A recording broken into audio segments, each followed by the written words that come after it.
నమస్కారం. Welcome to I dream. ధర్మ మార్గం విత్ విజిత కార్యక్రమానికి స్వాగతం. ప్రస్తుతం మనతో పాటు ఉన్నారు వేణుశ్యామ అమ్మ, శ్రీ విద్యా ఉపాసకులు, కామాఖ్య అమృత సాధన సంస్థ వ్యవస్థాపకులు. ఇప్పుడు అమ్మతో మాట్లాడి మరిన్ని విషయాలు తెలుసుకుందాం. ముఖ్యంగా ముందుగా అమ్మ గురించి మనం అమ్మకు సంబంధించిన విషయాలు కూడా మాట్లాడి తెలుసుకునే ప్రయత్నం అయితే ఈ వీడియోలో చేద్దాం. అమ్మ నమస్కారం. అమ్మ, నేను విన్నాను మీరు చిన్నతనంలోనే ఉపాసన తీసుకున్నట్టుగా. అది ఎంతవరకు వాస్తవము? అంటే అంత చిన్న వయసులో ఉపాసన తీసుకోవాలి అనే ఆలోచన మీకెందుకొచ్చింది? ముందుగా దాని గురించి మాట్లాడుకుందాం. చిన్నతనంలో ఉపాసన అంటే అసలు ఫస్ట్ నాకు తెలియకుండానే నేను ఇందులోకొచ్చా. హ్మ్. అది ఎందుకొచ్చాను అంటే తెలీదు. దానికి కారణం ఏమిటి దానికి అర్థం ఏమిటి అంటే ఇంతకుముందు చేసినవేమైనా అక్కడ థర్డ్ క్లాస్‌లో ఒక బుక్‌లో ఒక మంత్రం చూసా. థర్డ్ ఆ క్లాస్‌లో. మంత్రం చూసి అది చదవడం మొదలుపెట్టా. హ్మ్. అది ఎంతలా అంటే ఏది కోరుకుంటే అది అవుతుంది అన్నారు. అంటే నేను చదువుకోవాలి, మంచి ఉద్యోగం చేయాలి అని చెప్పేసి అనుకుని అలా చదువుతూ ఉండేసరికి ఏమైంది అనంటే దానివల్ల కొంచెం కళ్ళు తిరిగినట్టయి నేను దాన్నేమంటారంటే అన్‌కాన్షియస్‌గా స్పృహ అయిపోయాను. కోల్పోయారు. కోల్పోయాను. ఆహా! ఆ కోల్పోయేసరికి ఏమైంది అమ్మ డాక్టర్ దగ్గరికి తీసుకువెళ్లారు. ఏమీ లేదు లేస్తుంది ఏదో నీరసం అని అన్నారు. కానీ చాలా సేపు లేవకపోయేసరికి మా ఇంటి ఎదురుగుండా ఒకరు ఉపాసకులున్నారు. వారి గురువుగారు అప్పుడు వచ్చున్నారనమాట. వచ్చుంటే వారికి చెప్పారు అమ్మ. చెప్తే ఆయన ఇంటికొచ్చి ఏమైందో అని చెప్పి తల మీద చేయిపోయగానే మళ్ళీ నేను మామూలుగా లేచా. ఆ! లేచిన వెంటనే ఫస్ట్ వారు అడిగిన క్వెషన్ ఏంటంటే, "ఏం మంత్రం చేశావు?" అని. ఓహ్! అడిగితే, "ఇగో ఈ మంత్రం చేశాను" అన్నాను. "ఈ మంత్రాలు అలా నువ్వు చేయకు. చేసేయకూడదు. గురువు ఉండాలి. నీకేం తెలుసని చేశావు" అంటే, "లేదు ఆ బుక్‌లో రాశారు" అని చెప్పి బుక్ చూపించాను. "అలా చదివి చేయకూడదమ్మా" అని చెప్పారు. సరే ఇంక అక్కడ అయిపోయింది. అయిపోయిన తర్వాత వారు ఫస్ట్ టైమ్ సరస్వతి మంత్రం ఇచ్చారు. హ్మ్. ఆ సరస్వతి మంత్రాన్ని ఒక 2, 3 డేస్ చేశానేమో తెలీదు. ఆ తర్వాత ఎప్పుడు మరి ఎప్పుడైనా గుర్తొస్తే చేయడం తప్ప ఎప్పుడూ చేయలేదు. ఆ!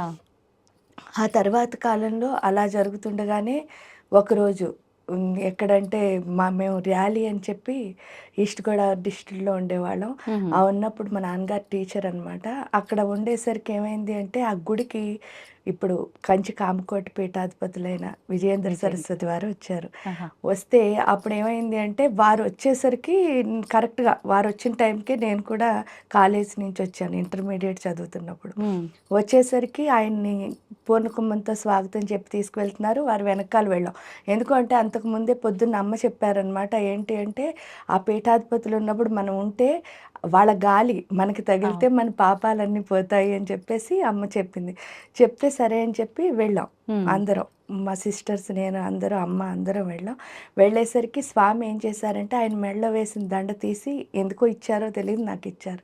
అది పట్టుకోగానే అసలు ఎనర్జీ డిఫరెన్స్ అన్నది అర్థమైంది. హ్మ్. ఆ రోజు రాత్రి ఏంటి జరిగింది అంటే పడుక్కునున్నాను. నిద్రపోయాను. నిద్రపోయేసరికి నేను పడుకున్న మంచాన్ని ఎవరో ఎత్తుకుని వెళ్ళిపోతున్నారు. ఆ! ఆ ఎత్తుకుని వెళ్ళిపోతున్నది ఎవరు అంటే ఇలా ఈయనెలా వేషంలో ఉన్నారో అలాంటి దండి సన్యాసులే ఉన్నారందరూ. హుహుహు. అందరూ పట్టుకెళ్తుంటే ఎక్కడికి తీసుకెళ్తున్నారంటే ఒక్కళ్ళు కూడా ఆన్సర్ చెప్పటంలే. వాళ్ళ మాటలు వాళ్ళేవో మాట్లాడుకుంటున్నారు. నాకు అర్థం కావట్లేదు గూడా. హ్మ్.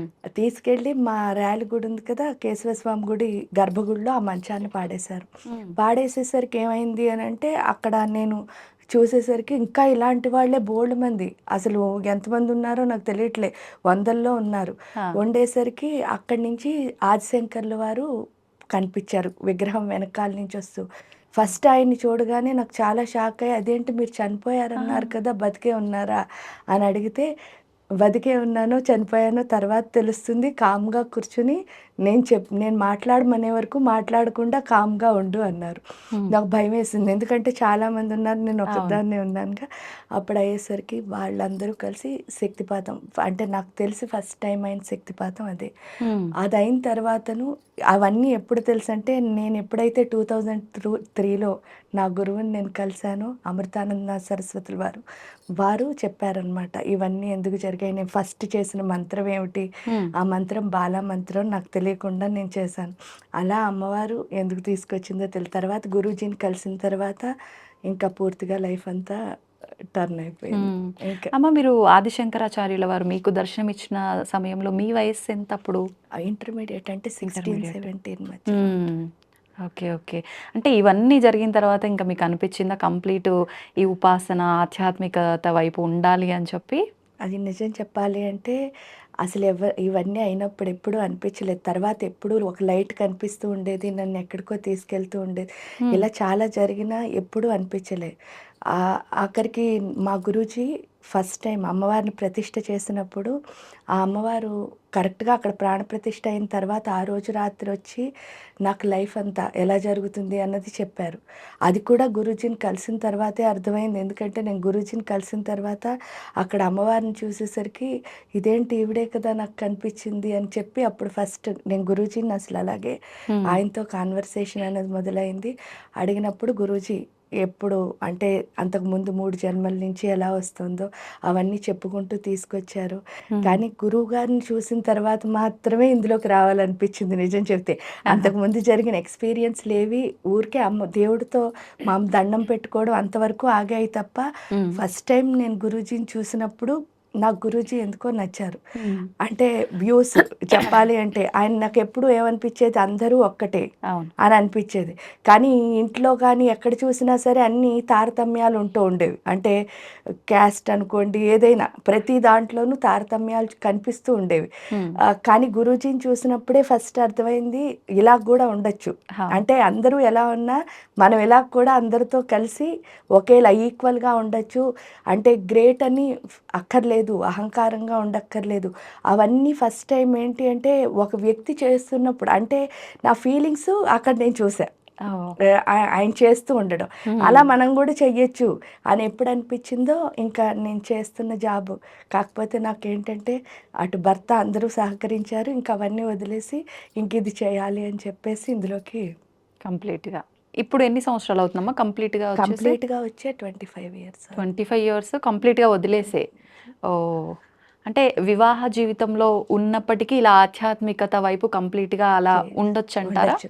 హ్మ్. ఎందుకు అంటే క అమ్మవారు కూడా అయ్యవారు, సుబ్రహ్మణ్య స్వామి, గణపతి అవును. ఆవిడ అదే కుటుంబం. చెప్తోంది కదా! హ్మ్. అందులో ఏంటంటే వర్ణాశ్రమ విధాయిని ఆ! మనకిచ్చిన వర్ణం అంటే ఏదైతే కులమో ఆశ్రమ ధర్మం అంటే గృహస్థాశ్రమమా, బ్రహ్మచర్యమా, హ్మ్. సన్యాస మనకి ఏ ఆశ్రమం ఇస్తే ఆ ఆశ్రమ ధర్మం ప్రకారం ఉపాసన అన్నది హ్మ్. ఖచ్చితంగా చెయ్యొచ్చు. ఓకే. అమ్మ ఇలా అడగొచ్చో లేదో తెలీదు. మీలాంటి మాతాజీలకి మేమందరము పిల్లలతో సమానమే. హ్మ్. కానీ మీకు సంతానం ఏమైనా ఉన్నారా? ఒక పాప. ఒక పాప ఉంది. ఓకే. సంతోషం అమ్మ. అమ్మ మంత్రం గురించి తీసుకుందాము. ఇందాక మీరు చెప్పినట్టుగా చూస్తే మీకు తెలియని వయసులోనే ఒక మంత్రాన్ని పుస్తకంలో చూసి పట్టుకొని మీరు చేయటం వల్ల అది ఏదో ఒక ప్రభావం అయితే మీ పైన చూపిచ్చింది. హ్మ్. అంటే నిజంగా మంత్ర ప్రభావం అనేది ఖచ్చితంగా ఎవ్వరి పైనైనా ఉంటుందా? 100% ఉంటుందమ్మా. కావాలంటే 100కి 500% మనం సైన్ చేసి కూడా ఇవ్వచ్చు. హ్మ్. వాళ్ళు మంత్రం చేస్తే చాలు. కాకపోతే ఇక్కడ ఉండాల్సింది ఏంటి అంటే వాళ్ళ కమిట్మెంట్. అంటే ఓకే. శ్రద్ధ ఎక్కువ ఉండాలి. నేను చెయ్యాలి అని వాళ్ళకుండి చేస్తే అంటే చెయ్యాలని లేకుండా చేసినా సరే ఆ మంత్రం వాళ్ళకి పనిచేస్తుంది. ఎందుకంటే అక్కడ చెప్పారు దేవి అథర్వణ శీర్షంలో మంత్రాణం మాతృకాం దేవీం. ఏ మంత్రం చదివినా సరే అమ్మ ఎలా వస్తుంది అంటే అమ్మలా వస్తుంది. అదే లలితా సహస్రంలో మాతృకావర్ణ రూపిణి. ఆ అక్షరాలన్నీ చదివితే ఆవిడ రూపం మన సూక్ష్మ శరీరంలో ఏర్పడుతుంది. అందుకే మన లెటర్స్ ఏవైతే ఉన్నాయో వాటిని చూసినప్పుడు మీరు అక్షరము హ్మ్. అంటే క్షరము లేదు. అంటే చావు లేదని అర్థం. చావు ఎక్కడుండదండి అనంటే మనందరం చనిపోతున్నాం కదా! అవును. చావు లేనిది ఎక్కడుందంటే దేవతల దగ్గరుంది. హ్మ్. ఎందుకుంది అంటే వాళ్ళు అమృతం తాగుతారట అంటున్నాం. హ్మ్. ఆ అమృతం ఎక్కడుంది అంటే ఈ అక్షరాల్లో ఉంది. ఓహ్! ఎప్పుడైతే అక్షరాలు మనం రిపీట్ అందుకే మన్నంత్రాయతే ఇతి మంత్రః. మీరు ఎంత మననం చేస్తే అది మంత్రం అవుతోంది. హ్మ్. సో, ఏ అక్షరం అన్ని మీకు మంత్రాలు కూడా చదవక్కర్లే. ఆ, ఆ అంటూ ఆ ఒక్కదాన్ని మీరలా రిపీట్ చేస్తే అదే మంత్రమై మీ పైన ప్రభావం చూపిస్తుంది. ఓహ్! ఖచ్చితంగా. ఎందుకు అంటే మన మనస్సుని నిశ్చలంగా ఉంచే శక్తి మంత్రంలో ఉంటుంది. హ్మ్. ఎప్పుడైతే మైండ్ ఒక చోట స్టాప్ అయిందో ఇంక మనం మన డెస్టినీని చేరుకోవడం కానీ, ఫోకస్ కానీ ఇవన్నీ వాటంతట అవే వస్తాయి కదా! అవును. అవును. అప్పుడు ఆ మంత్రశక్తి ఏం చేస్తుంది? మన ఆత్మశక్తిని పెంచుతుంది. దానికి కారణం ఏమిటి అంటే మనం మంత్రం ఎప్పుడు చదువుతామో సూర్యుడికి, మనకి లింక్ ఏర్పడుతుంది. హ్మ్. సూర్యుడు ఏం చేస్తున్నాడు? మన ప్రాణశక్తిని పెంచుతున్నాడు. ఆ! ఎప్పుడైతే ప్రాణశక్తిని పెంచుతాడో అప్పుడేమవుతుంది? ఒకటి మన ఆయుష్ పెరుగుతుంది. 2 మన మీద మనకు నమ్మకం వస్తుంది. అవును. ఎప్పుడైతే మీ మీద మీకు కాన్ఫిడెన్స్ ఉందో మీరు చేయలేనివేవి ఉండవు కదా! హ్మ్.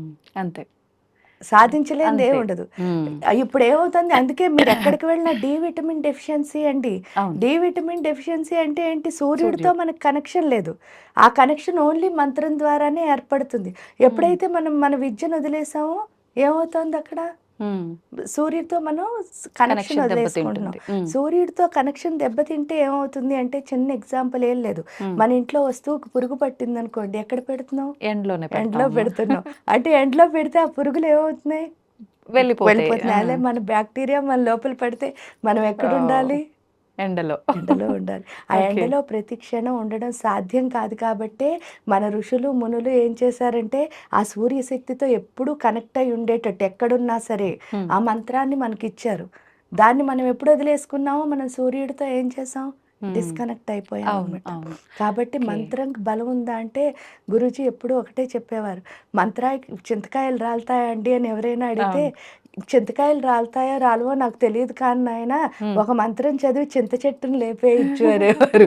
అంటే అంత శక్తి శక్తొస్తుంది ఉంది. అని. ఓకే. ఓకే. కాబట్టి అంత గొప్పది మంత్రం అంటే. హ్మ్. అమ్మ ఇప్పుడు మీరు చెప్పినట్టుగా సూర్యుడికి సంబంధించిన ఆ మంత్రాన్ని మనం వదిలేసాము అనంటే ఏంటి ఆ మంత్రం? మనం అంటే చాలామంది సూర్య నమస్కారాలు చేస్తూ ఉంటారు. ఇలా నమస్కారాలు చేసుకున్నా మనం దాని నుంచి బయటపడొచ్చా? సూర్యుడితో అనుబంధం ఏర్పడుతుందా? లేదు అంటే ఆ మంత్రమే చేయాల్సుంటుందా? ఏ మంత్రమైనా పర్వాలేదు. ప్రతి మంత్రము సూర్యుడితో మనని కనెక్ట్ చేస్తుంది. ఓహ్! ప్రతి మంత్రం సౌరశక్తిని మనని కనెక్ట్ చేస్తుంది. అప్పుడే మన ప్రాణశక్తి అన్నది పెరుగుతుంది. హ్మ్. ఇప్పుడు ఏం చేస్తున్నారు, అంతర్ముఖ సమారాధ్య అంటున్నారు. అవును. ఆ అంతర్ముఖ సమారాధ్య ఎలా అవుతోంది? హృదయస్థ రవిప్రఖ్య త్రికోణాంతర దీపిక. ఆ హృదయం లోపలికి వెళ్తే ఒక చిన్న ట్రయాంగిల్ ఉంటుంది. హ్మ్. అందులో ఒక దీపం ఉంటుంది. ఆ త్రికోణంలో ఉన్న దీపం ఏదైతే ఉందో అదే నీ ప్రాణం. అదే ఎవరి స్వరూపం అంటున్నాం? హ్మ్. అమ్మవారి అమ్మవారి యొక్క స్వరూపం. స్వరూపం. మీరు గాయత్రి మంత్రం చదివితే ప్రాణశక్తి వస్తుందంటున్నారు. అవును. సూర్యుడికి చదివినా అంటే ఏది చదివినా ప్రాణశక్తే పెరుగుతుంది. హ్మ్. అంటే సూర్యుడితో మనకు సూర్యుడితో కనెక్షన్ కనెక్షన్. ఏర్పడుతుంది. ఓకే. ఓకే. అమ్మ ఇప్పుడు మంత్రం ఎవరైనా చేయొచ్చా? కొన్ని బీజాక్షరాలతో కూడిన మంత్రాలున్నాయి అనంటారు. హ్మ్. అలా ఉంటే అందరూ చేయడానికి పనికిరావు అని అంటూ ఉంటారు. అసలేంటమ్మా ఈ మంత్రం ఎవరు చేయాలి? నిజంగా గురు ఉపదేశం ఉంటేనే చేయాలా? అలాంటి మంత్రాలు ఏవైనా సెపరేట్‌గా ఉన్నాయా? దాని గురించి తెలియజేయండి. గురు ఉపదేశం ఉంటేనే మంత్రం చేయాలి అన్నది ఖచ్చితంగా నిజం. ఎందుకంటే మీ ఫస్ట్ నా లైఫే విషయంలోనే. చూసారు కదా! అంటే గురువు ఏం చేస్తాడు అంటే మన డైరెక్షన్ కరెక్ట్‌గా ఇప్పుడేంటి అంటే మనకి స్టీరింగ్ ఉంది. అవును. కార్ ఉంది. డ్రైవ్ వచ్చని మనం మొదలెట్టాం అనుకోండి. అది ఎలాగ అంటే ఎవరో చూస్తుంటే ఇలా తిప్పుతున్నారు అనుకుంటాం అంతే. అంతే. కానీ దాన్నెలా వాడాలో మనకి పూర్తిగా అవగాహన అవగాహన. లేనప్పుడు వాడితే ఏమవుతుంది? అందుకని చెప్పేసి మనకంటే పెద్దవాళ్ళు, గురువులు మనకెప్పుడైతే ఉపదేశం చేశారో దాన్నెలా హ్మ్. వాడాలి అన్నది మనకు అర్థమయ్యేటట్టు చేస్తారు. అవును. అంతే తప్ప ఈ సృష్టిలో ఎవరైనా సరే మంత్రం చెయ్యాలి అంటే వాళ్ళకుండాల్సిన అర్హత ఏంటి అంటే, ఆ చెయ్యాలి అన్న జిజ్ఞాస అంతే. వాళ్ళకి చెయ్యాలనిపిస్తే చాలు హ్మ్. ఎవరైనా చేయొచ్చు. ఎందుకు అంటే ఇది ఆత్మకి సంబంధించింది తప్ప శరీరానికి సంబంధించింది అసలు కాదు. హ్మ్. అందుకే ఆత్మవిద్య, మహావిద్య, శ్రీ విద్య, కామసేవిత. అవును. ఏ విద్య అయినా మన ఆత్మని మనం సంస్కరించుకోవడానికే. అది శ్రీ విద్యా ఉపాసనని కాదు. విష్ణువుకి పూజ చేయండి, శివుడికి ఎవరికి చేసినా ఎందుకు మన ఆత్మని మనం అవును. సంస్కరించుకోవడానికే చేస్తున్నాం. ఆ చేసుకున్నప్పుడు ఎవరైనా చేయొచ్చు. హ్మ్. స్త్రీ, పురుషుడు లేకపోతే పిల్లలు ఎవ్వరు ఏమి ఉండదు. అవును. అంటే ఈ కులం, ఆ అలాంటివేమీ లేవు. లింగ, మత, వర్ణ భేదం లేకుండా ఎవ్వరైనా చేయొచ్చు. వాళ్ళకుండాల్సింది ఏంటంటే గుండెల నిండా చేయాలి అన్నది. ఓకే. అంతే. ఆ ఇష్టం ఉంటే చాలు అంతే. చేయొచ్చు. నిజంగా అంటుంటారు గదమ్మా! ఎవరికైనా ఇష్టం లేనిదే ఆ పనిని మనం బలవంతంగా చేయగలిగని అంటే వాళ్ళు చేసేలా మనం ప్రేరేపించలేము. హ్మ్. వాళ్ళదంతట వాళ్ళకిష్టం ఉంటే మనం ఎంతైనా ఎఫర్ట్స్ పెట్టగలిగించగలం వాళ్ళతో. అమ్మ ఇప్పుడు మీరు చెప్పినట్టుగా ఆత్మ విద్య, మహావిద్య, శ్రీ విద్య ఇలా చెప్పారు. జనరల్‌గా మనందరము సోషల్ మీడియా ద్వారా వింటూ ఉంటాము. కొంతలో కొంత శ్రీ విద్య అంటే ఏంటి అని చెప్పి. అందరికీ అవగాహన ఉన్నా లేకపోయినా కూడా కొంచెం అది మనకు తెలిసున్న ఒక విద్య, ఉపాసన అని చెప్పి. మీరు చెప్పిన ఆత్మ విద్య, మహావిద్య ఇవేంటి అసలు? ఇవి ఎందుకు ఉపయోగపడతాయి? శ్రీ విద్యే ఆత్మవిద్య అంటే. ఓకే. అంటే ఏంటి అంటే శరీరానికి నుంచి లోపలికి వెళ్ళి ఏదైతే చూస్తున్నాం అందుకే మా దాని పేరు కూడా కామాఖ్య అమృత శోధన. శోధన అంటే అర్థం ఏమిటి అంటే లోపలికి వెళ్ళి శోధించు. అంటే హ్మ్. లోపలికి వెళ్ళు డీప్‌గా. ఓకే. అందుకే లలితా సహస్రనామాలు కూడా మీరు చూస్తే రహస్యనామాలు. అవును. ఈ రహస్యనామాలు అంటే అర్థం ఏమిటి? చాలామంది రహస్యం అంటే అది చదవకూడదు. హ్మ్. కానీ రహస్యంగా రహస్యం ఉండేవి అంటే అని. రహస్యంగా ఉండేవని కాదు. ఆ! అందులో చాలా రహస్యాలున్నాయి. అంటే మనం ఏం చేయాలి దాన్ని? తెలుసుకోవాలి. తెలుసుకోవాలి. అవును. అందుకే లాస్ట్‌లో మళ్ళీ చెప్పారు చూడండి. 180 అయిపోయిన తర్వాత 180వ శ్లోకంలో అభ్యాసాతిశయజ్ఞాత షడద్వాతీత రూపిణి. హ్మ్. అంటే అర్థం ఏమిటి అంటే ఎంత అభ్యాసం చేస్తామో అంత కొత్తగా కనిపిస్తుందిట. అంటే ఓహ్! ప్రతిసారి మీరేదో కొత్తదనాన్ని ఫైండ్ చేస్తున్నారక్కడ. హ్మ్. అంటే అమ్మ ఒకసారి చూసినప్పుడు ఎందుకు అలా కూడా కాదు. ఫస్ట్ రోజు మీరు యాంకరింగ్ చేసినప్పుడు మీకెలా ఉంటుంది? ఇబ్బందిగా అది ఉంటుందమ్మా. ఎలాగో చేసుకుంటూ వెళ్తారు. హ్మ్. రెండో రోజు కొంచెం, ఆ తర్వాత ఓ 10 రోజులు అయ్యేసరికి మీరు ఇక్కడ అడ్జస్ట్ అవుతారు. అవును. కానీ ఈ రోజు మీరు ఫుల్‌గా అనుభవంతో చేస్తారు. హ్మ్. హ్మ్. అంటే డిఫరెన్స్ ఏమైంది?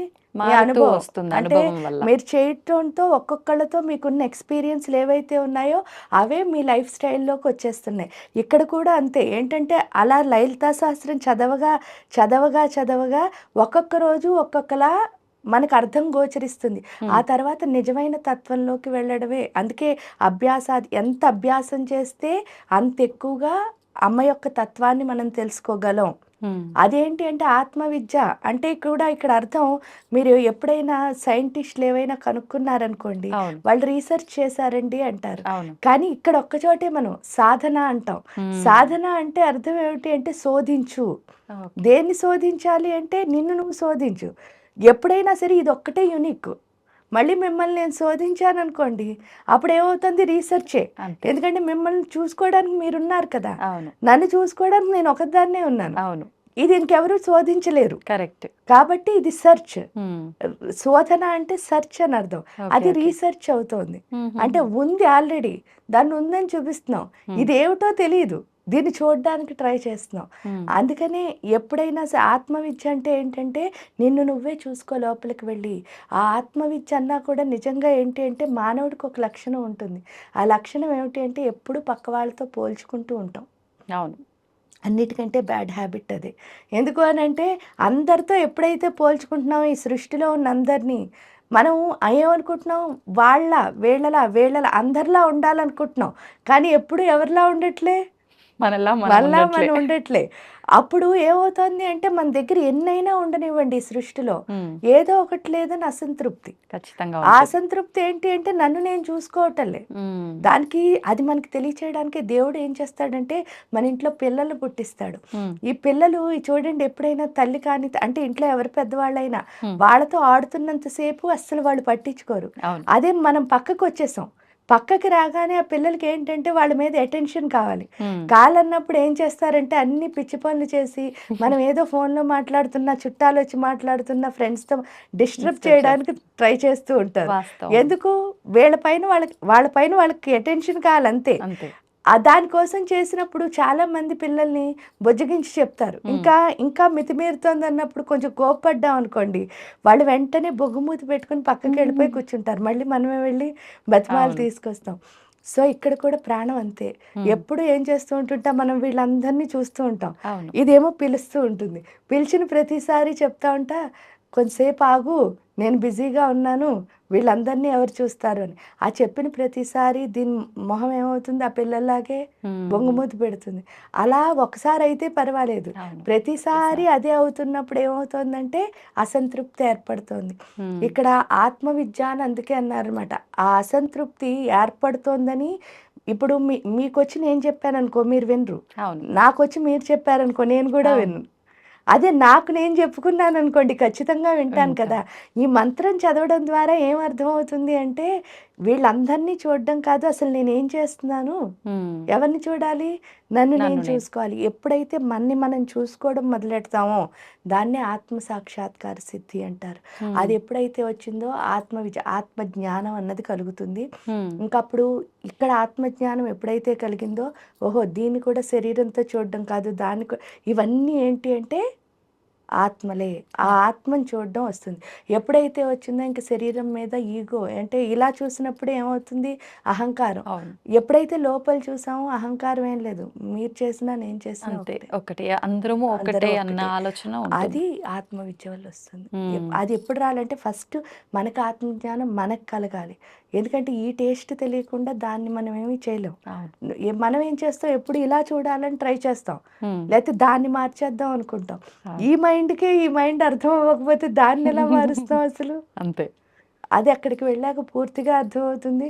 నేను ఎవరిని మార్చడానికి ఇక్కడ పుట్టలేదు.